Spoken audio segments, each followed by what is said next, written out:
Suspect হৈছে তেখেতে বাংলাদেশী বুলি। আমি প্ৰথমতে য'ত পাওঁ গলাত মালা আছিল আমাৰ হিন্দুৰ, তাৰপিছত গলাত মছজিদৰ লকেট আছিল। তেতিয়া মই সোধ পোছ কৰিলোঁ যে ভাই এইটো কি হয়, তুমি হিন্দু না মুছলিম? তেখেতে ক'লে আমি মুছলিম। তে মুছলিম যদি হিন্দুৰ মালাটো ইউজ কৰি আছে।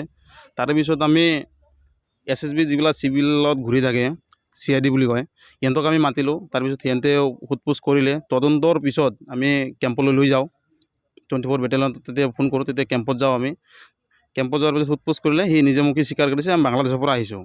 কিন্তু তাৰে লগতে মই ৰঙিয়া DIG অফিচ চেক্টৰ আছে, চেক্টৰ ইহঁতৰ লগত কথা পাতিছোঁ। সিহঁতে কৈছে ঠিকেই আছে, তোমাৰ লগত যদি সন্দেহ হৈছে তুমি পুলিচক গতাই দিয়া। আমি তাৰে পিছত কুমাৰীঘাট আৰক্ষী চকী SI মেডামক ফোন কৰোঁ, আমি আৰক্ষী চকীতে গতাই দিওঁ।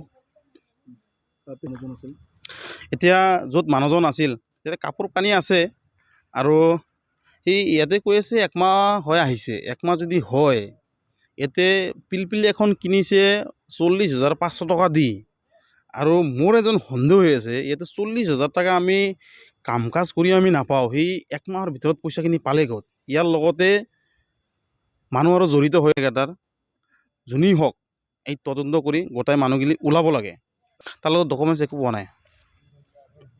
এতিয়া মানুহজন কুমাৰীঘাটত জালা ৰোডত দক্ষিণ ফালে চাহ দোকান আছে, চাহ দোকানৰ লগত সৰু এখন ৰুম আছে, সেই ৰুমতে আছিল। আৰু পৰিৱেশটো এনেকুৱা বেয়া হৈছে, মোৰ এতিয়া অনুভৱ বহুত মানুহ আহিছে, এটা সন্দেহ হৈ আছে। কাৰণ য'ত গ'লেও এইফালে চুলি লৈ আহে, কিবা কিবি লৈ আহে, গাঁৱে গাঁৱে লৈ আহে, সিহঁতৰ লগত একো ডকুমেণ্টছে নাথাকে আমি সুধিলে।